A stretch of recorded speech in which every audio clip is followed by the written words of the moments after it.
j'ai toujours été attaqué.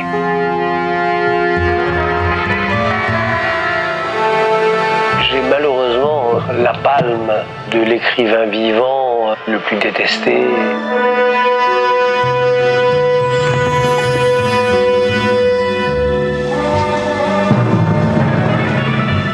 On a écrit des livres, on m'a traîné dans la boue, on m'a fait les procès les plus désobligeants. On a écrit des choses atroces sur moi. Je n'ai à peu près jamais répondu, je n'ai jamais attaqué, y compris quand ce qu'on appelle mon honneur était en jeu. Pourquoi ? Parce qu'au fond, je m'en fiche. Vraiment. Le type à qui on reproche sa vie, son rapport au plaisir de l'existence, son goût des médias, etc., c'est pas l'auteur des livres. Il y en a pour qui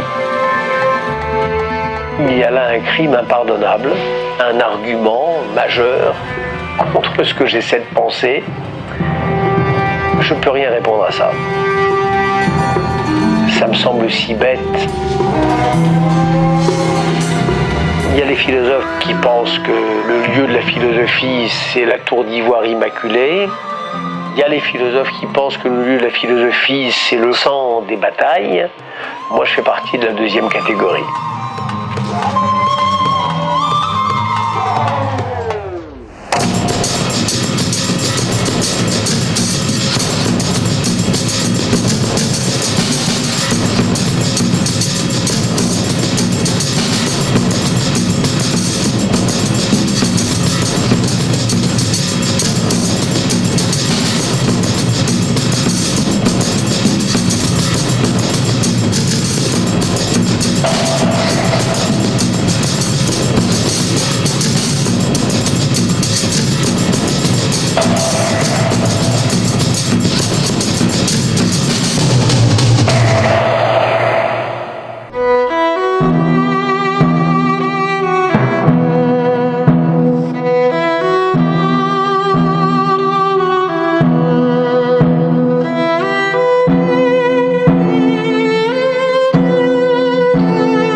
Comme moi, la rage au cœur, qu'est-ce qu'on peut faire?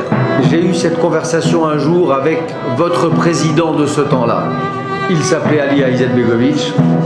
Il m'a dit « Est-ce que vous êtes un bon soldat ?» Je lui ai dit « Pas très, monsieur le président. Et je ne sais pas commander, je ne sais pas obéir. Est-ce que vous vous êtes déjà servi d'un fusil ?» J'ai dit « Jamais, monsieur le président. » Le président a eu l'air très ennuyé. Je ne pouvais pas dire non à tout. J'allais vraiment finir par avoir l'air d'un nul qui ne savait rien faire. Alors quand il m'a dit « Est-ce que vous savez vous servir d'une caméra ?» À tout hasard, je me suis jeté à l'eau et j'ai dit oui. Il m'a dit « Une caméra peut valoir 10 000 fusils. Montez en première ligne, témoignez de notre martyre et de notre résistance. Et là, vous serez vraiment utile à notre cause. »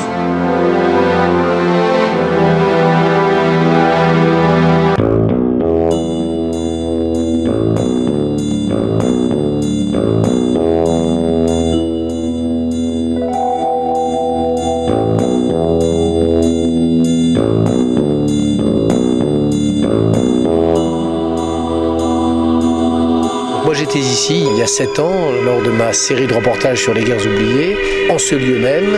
Ça fait partie vraiment des positions que les rebelles et l'armée se disputaient parce que le contrôle de la ville en dépendait. On voit encore d'ailleurs sur les murs des traces de combat. Ça tirait, ça se battait, parfois au corps à corps. À partir de 18h, 19h, il y avait des barrières de béton qui barraient la route.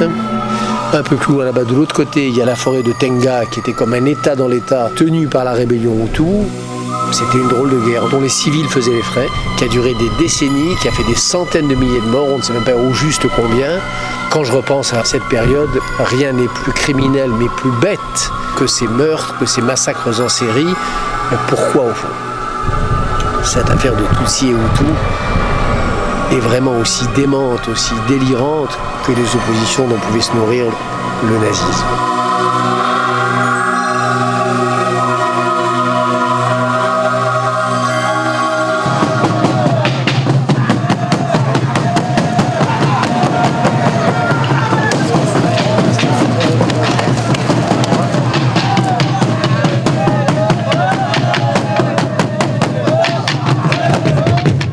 jamais de plus horrible et que je n'avais connu, moi, de mon vivant, nulle part ailleurs. C'est des morts sans nombre, sans nom, sans visage et sans tombe.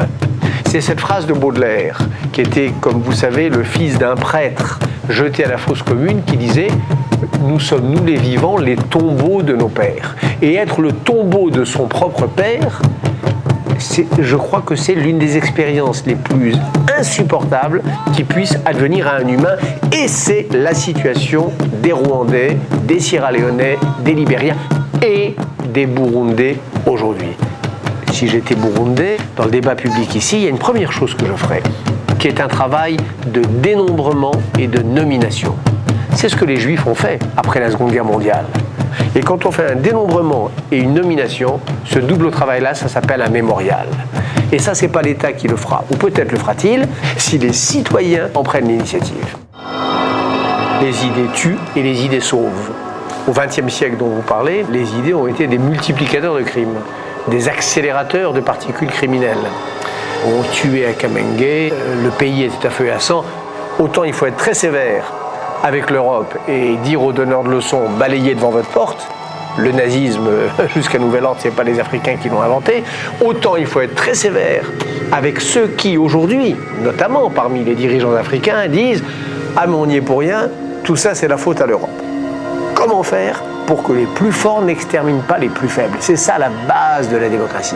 Et c'est pour ça que ceux qui nous disent le pain d'abord, la démocratie après, n'auront ni la démocratie, ni le pain. La tyrannie, c'est le plus grand ennemi de la prospérité.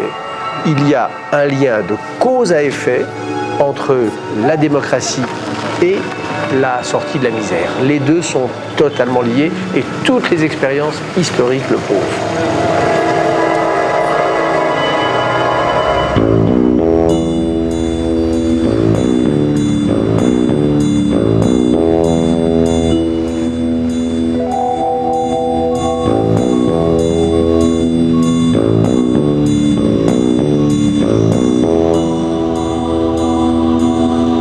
J'ai dit un jour, et Dieu sait si ça m'a été reproché, que je m'intéressais davantage à la misère lointaine qu'à la misère du coin de la rue. Pour une raison extrêmement simple, c'est qu'au coin de la rue, il y a foule, et que loin dans le monde, il y a moins de monde.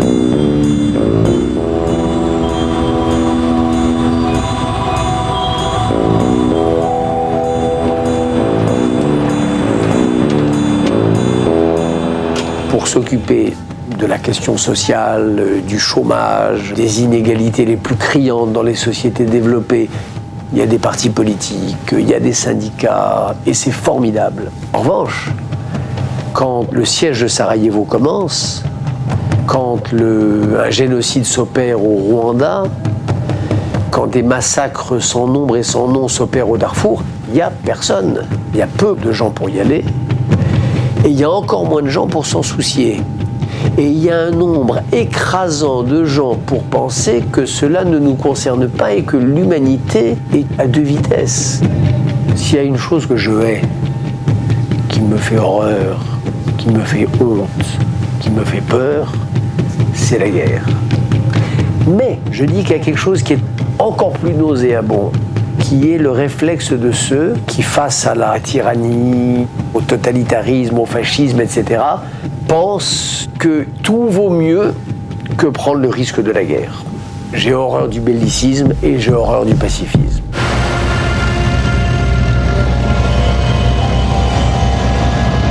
They understood that it was serious when they entered in Gori, which was the third day.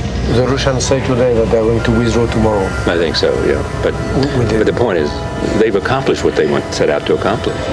Except that Saakashvili is still in. Clearly, they wanted to overthrow Saakashvili.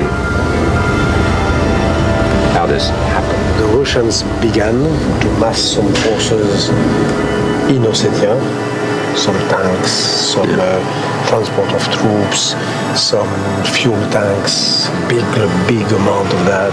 And Saakashvili just replied, wait, when you have 150 tanks, armored tanks on your territory, they are not there just for tourism, they are there for something.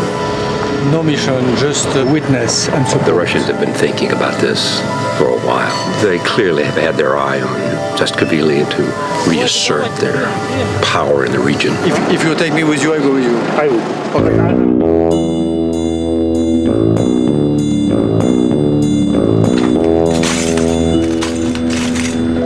McCain told him, do not sign the ceasefire agreement as it is. But he did. No, he obtained a few points. The so-called reasonable perimeter is precised.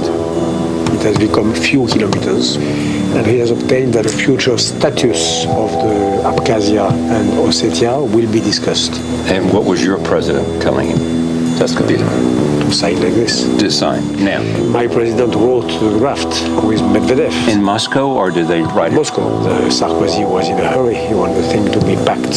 So what do you think of his role in If it turns bad, if Ossetia and Abkhazia become independent, and if Saakashvili is overthrown, then he will be the Chamberlain of the story. He spoke as a business lawyer to Saakashvili, who tells his client, you are at the edge of bankruptcy, accept any conditions. I avoid jail for you, but please Stop the bleeding?